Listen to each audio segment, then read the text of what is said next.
What's up guys, Ninth Gym here, back with another Scarlet Violet video. Today we're going to be looking at every new ability, every one of them. There's a lot of signature abilities. It's a pretty long video, there's a lot to talk about, so get strapped in, get ready, grab a snack, whatever. Let's get into it. I think the abilities are in alphabetical order, so it's just like seemingly random order. So starting off, we have Klawf with Anger Shell. And this is actually a really solid ability, I think. It's kind of like Berserk, but like crazy. So when this Pokemon reaches 1/2 of its max HP or less, then it gets +1 attack, +1 special attack, and +1 speed. So essentially like a shell smash. And then, but then it loses 1 defense. It gets -1 defense and -1 special defense. So it's kind of like a shell smash meets weak armor. No, it's actually just like a weak armor. It's a weak armor buff. So that's pretty solid for this Pokemon because, yeah, does this get shell smash? Imagine, right? That could be crazy, or belly drum, imagine. It doesn't get belly drum, but either way, I think this is promising. I don't think Klawf is like that good of a Pokemon because mono rock typing with like not very crazy stats across the board except like defense, but the special defense is really bad and the speed is really middling. But I still think this is a cool ability, and I mean, that's it. I think it's a cool ability. Firigiraf has Armor Tail, which is a solid ability. It's basically Queenly Majesty. This Pokemon and its allies are protected from opposing priority moves. So it's things like Fake Out. This stops Fake Out. That's a good ability in its own. It's something that can stop Fake Out, but it also goes up another level from there. You have things like Grimmsnarl targeting you with Scary Face and Thunder Wave and things like that. And Firigiraf keeps all of that away from you, which is really, really valuable. So I don't know about this Pokemon's viability. Its special attack's pretty crazy and its HP is good. It's like bulk is solid, but its speed is like pretty bad and not even like good enough to be good in Trick Room. It's kind of like that middling where it's like flexible to be in or out of Trick Room, but not very good in either. Unless you're up against like a hyper offense, like fast team in Trick Room. But I'm expecting a lot of Trick Room early here, like a lot of Trick Room. So I think these like 60 speed Pokemon are kind of rough, but like 60 to 80 is not a very good place to be. But still, I think this ability is good, and it's probably the best one. Like Cud Chew is also a new one, and I think this is just like not that great of an ability. So I guess we'll talk about this next. If this Pokemon eats a berry, it will consume the berry again at the end of the turn of the next turn, which is like okay, but I think most of the time you would probably go for like a Cobra Berry on this or something, like just to live certain attacks. Maybe you would just go for like a Citrus Berry, but I feel like Firigiraf is supposed to be like doing damage. That's really what it seems, and I think Armor Tail definitely seems more usable in this Pokemon. So I don't know. I think Armor Tail is enough of a reason to like use this Pokemon. Like we saw Zarina see play and stuff because like big part of Zarina is Queenly Majesty to be able to negate those priority moves that target your Pokemon. So I think that's like the reason to use this Pokemon is Armor Tail. So I don't think Cud Chew will see play here. The other Pokemon that does get access to Cud Chew is Tauros. But I think once again, it gets Intimidate. So I don't think we're going to be using Cud Chew on that either. Next we have Chi-Yu. And all these Pokemon have their own certain ability. And I probably should have clumped them all together, but I didn't. So it's okay. Each one of them are very good. All 4 of these Pokemon, these Chi Pokemon, I don't know what they're called, like the Ruin Pokemon. They're really good. The ability Beads of Ruin here makes the special defense stat of all other active Pokemon reduced by 25%. So including your partner Pokemon, like your ally Pokemon, and then 2 Pokemon on your opponent's field. So this is really solid. I think this is actually a very good ability. And looking at all of the other ones, we have Wo Chien as well that does that for the attack stat, Chien Pao that does it for the defense stat, and Ting Lu that does it for the special attack stat. So I think all 4 of those Pokemon are very viable with that ability. I think that ability is incredible, especially like Chien Pao, because it essentially makes this guy just doing a lot of damage. And it does make your side-by-side Pokemon a little bit more frail, but I think there's a lot of viability here with these guys. I think all of those abilities are incredibly strong.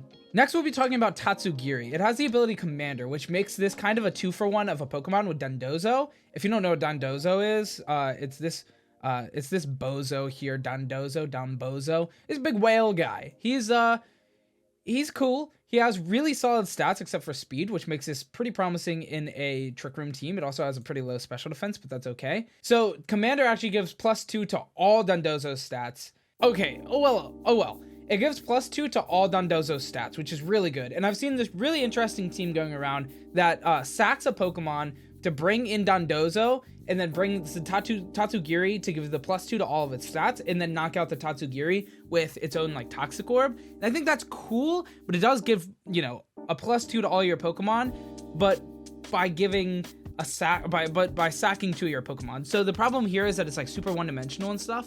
We'll talk about that individual team here probably like maybe tomorrow, but definitely in the next few days. But I think Tatsugiri, the commander status, is really good. I think commander is definitely really solid on this team. Tatsugiri Dondozo is definitely something that you'll see a lot of in VGC, or at least like in early stages, while people still think it's like really strong. Next we have Flamigo, and Flamigo is actually the other mon that supports that Tatsugiri, you know, sushi strategy. Flamigo has the ability Co-Star, which is actually a really interesting move or ability. On switch in, the Pokemon copies an ally's stat changes, which is really, really big for a lot of different things. So if you have a Swords Dance Pokemon and then you bring Flamigo in, it'll copy that +2 of your allied Pokemon. So I think this is really cool. It's a really good ability. I don't know about like how good this Pokemon is. It's not bad. Flying Fighting's like cool, and its stats are solid. Like it has a good speed and a really good attack and like fair bulk. Not very good in special defense and stuff, but it's okay. And I think this Pokemon could potentially see some play on especially like Omni Boost kind of things like the Tatsugiri, because if you set up like Tatsugiri and Dondozo to give +2 to all stats, then you get a +2 Omni Boost, and then you bring in Flamigo and get another +2 Omni Boost, and that's pretty insane. So I think this is cool, but I think that's too gimmicky of a thing. Like, yeah, +2 Omni Boost to 2 Pokemon is ridiculous, but it's kind of one-dimensional. So I think there's problems with that, but still, I think that's kind of insane. Next, we have Orthworm Gym, and this Pokemon has the new ability called Earth Eater. It's his signature move, or signature ability. It's Mono Steel, and Earth Eater gives it a 1/4 max HP heal when hit by ground moves and ground immunity, which is very solid for a Steel typing because that's one of its weaknesses. So that's really good for Orthworm. I think, I don't know about the viability of this Pokemon, but we did talk about like briefly how it has a 145 base defense, and you have access to Iron Defense Body Press, which is kind of insane on a base 145, and it obviously has special defense and HP 70, so like it's pretty frail in that department, so your opponent can probably just like Heat Wave and knock it out. But I still think that's like pretty crazy that, you know, base 145 Iron Defense Body Press with Earth or like ground immunity. I think that's definitely something to give credit where credit is due, you know what I mean? Bellibolt has the new ability, Electromorphosis. This is a really strong ability. This Pokemon becomes charged if it takes direct damage, which it gives +1 special defense, user's electric move next turn 2 times power. So if you have something like as simple as a Thunderbolt on this Pokemon, is this special attacking? It is. So you have Thunderbolt, right? So you get attacked with any move at all. And then next turn, your Thunderbolt is going to be 2 times damage, which is crazy. And you also get a +1 special defense boost. So Electromorphosis, I think, is a really valuable thing here. And like both the other abilities here are not very good, admittedly. So I think Bellibolt, like Electromorphosis, is really good. Its stats are kind of weird. I definitely could see this on like a Trick Room team. And but it has solid bulk across the board and a solid starting special attack, especially for a 2 times Thunderbolt. I think it's not bad. I do kind of wish it had a secondary typing that was good, but still, this is solid. I think this is a solid Pokemon. Next, we have Goldhengo with Ghost Steel typing. This has the ability Good as Gold, which is an incredible new ability. This Pokemon is immune to status moves, and this is across the board like incredible. You're up against a Grimmsnarl, it can no longer Thunder Wave. It can't speed control this Goldhengo. You have a lot of different things, and not that, you know, its speed is insane or anything, and honestly, none of its stats are ridiculous, but it's all around very bulky. 87 HP, 95, 91. That's just solid bulk. It's generally not a bad bulk. And you also have, you know, a 133 special attack and an 84 speed. So this Pokemon is definitely promising in my opinion. And the ability is really good. Good as Gold is like super good.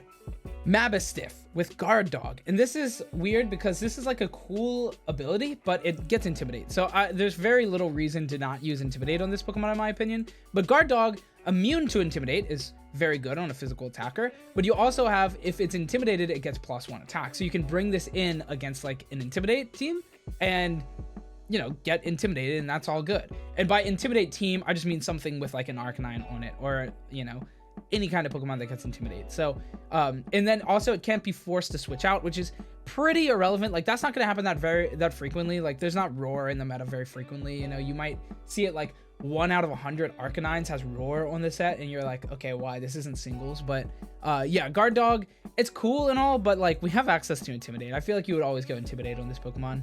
Miraidon and Koraidon are both really good.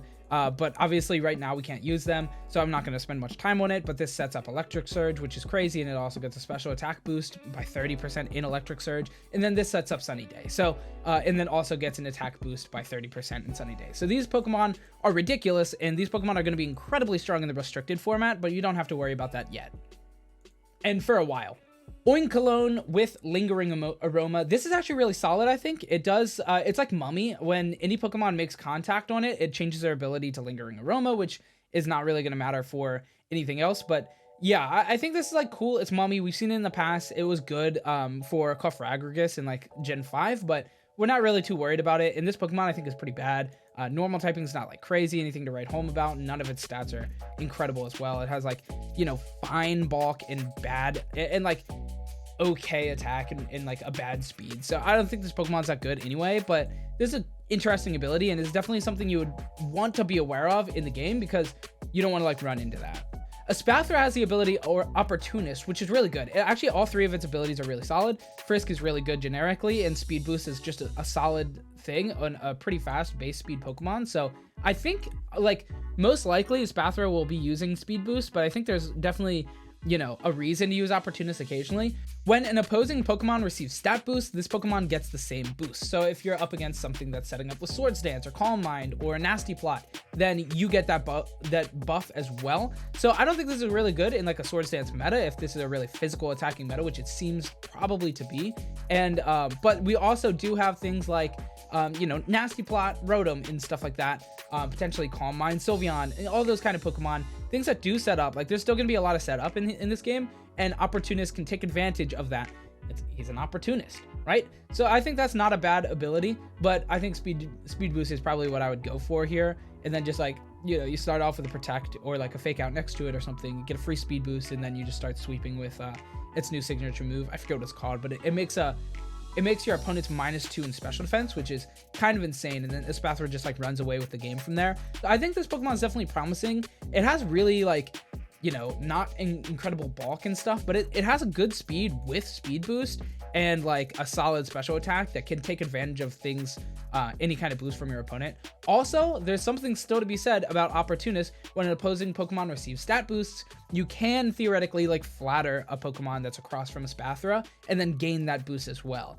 So that's definitely something that you can think about, and you know, in team building, like maybe use like a prankster thing that gives like a speed boost to something, right? And then Espathra gets to take advantage of that and then start sweeping. So that's definitely something that Espathra can take advantage of. Really flatter. That's the big one that I think is cool. So yeah, definitely cool.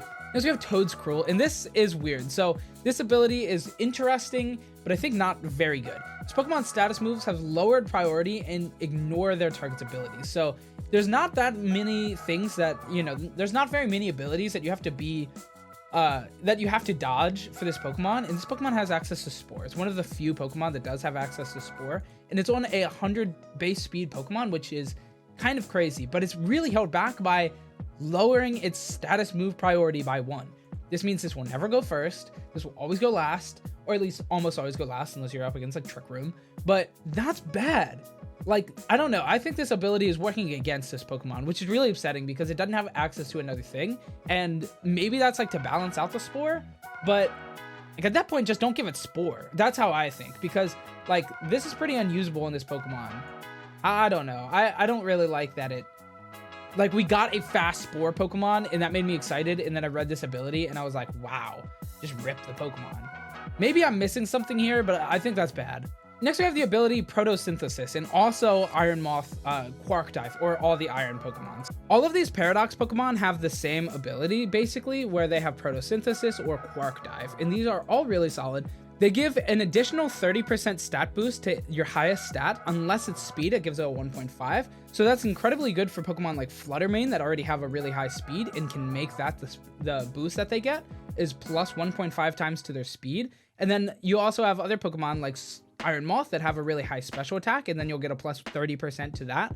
But the downside with this ability is that you have to use the item booster energy, unless you have these Pokemon that get the boost in Sunny Day, and then you also have these Pokemon that get the boost in Electric Terrain. But Electric Terrain is like worse. Like you have Sunny Day on things like Torkoal with Drought, but then you have only Electric Terrain available on the Restricted or Pinsirchin.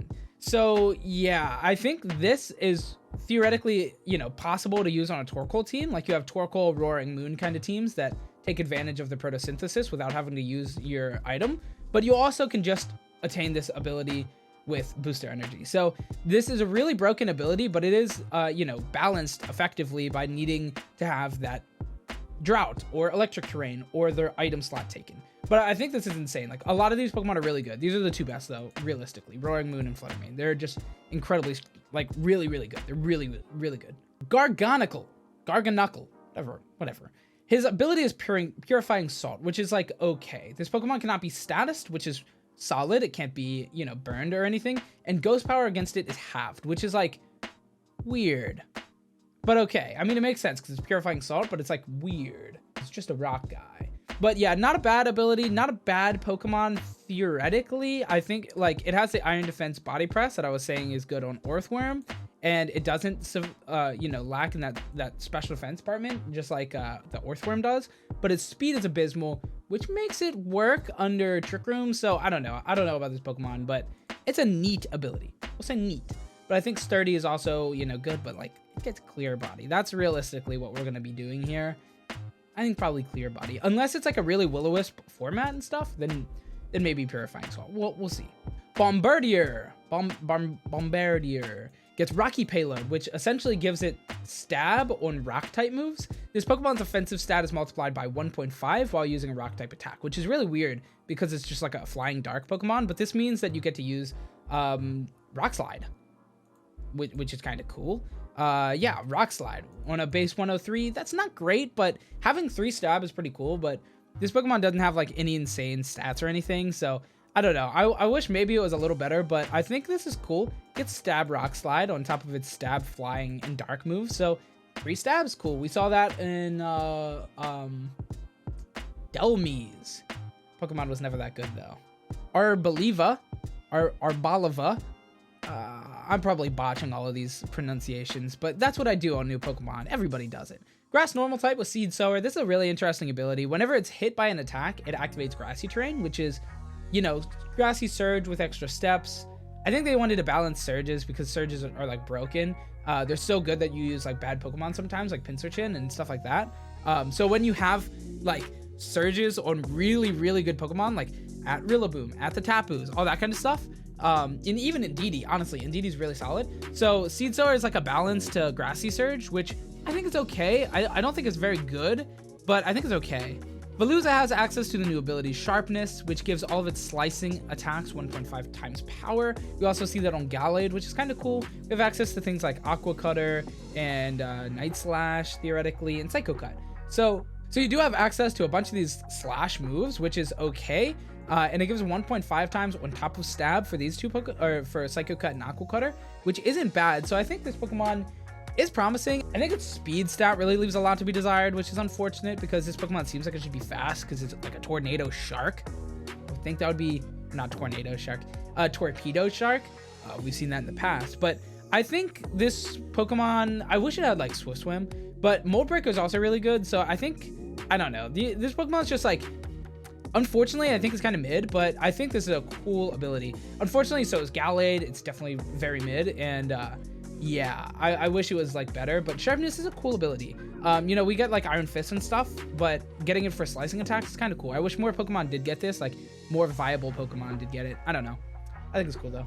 Kingambit has Supreme Overlord. This is a really interesting new ability, but it also has Defiant, which is like, you know, very good. But Supreme Overlord is cool. This Pokemon's attack and special attack raised by 10% per fainted Pokemon teammate. This is solid, but not going to be that good, right? Because you're usually only going to have like 1 to 2 fainted Pokemon when you bring this in, because if you have 3 fainted Pokemon, this Pokemon is 1v2ing, this Pokemon is 1v3ing.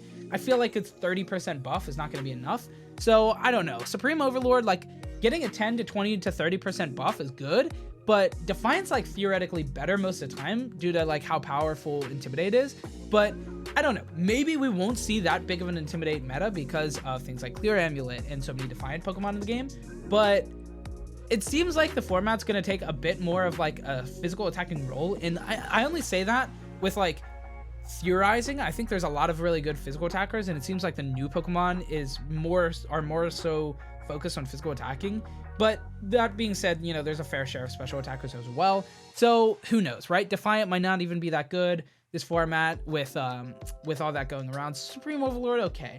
But I don't know about this Pokemon either. Like, it has some solid stats, like its defenses are really good and its attack is good, but speed is like in that fairly bad place where it's like it can work under Trick Room, but it's not going to beat any of the Trick Room Pokemon, and you're just going to get spored by everybody's Amoonguss or Brute Bonnet. And yeah, I'm not sure about this Pokemon, but Supreme Overlord is definitely interesting. We already talked about all of these Pokemon, the Qin Pao, Wo-Qin, and the Ting-Lu. I think they're all really good. I think they'll all see play, definitely. And with maybe Qin Pao and Chi-Yu being the best ones, realistically.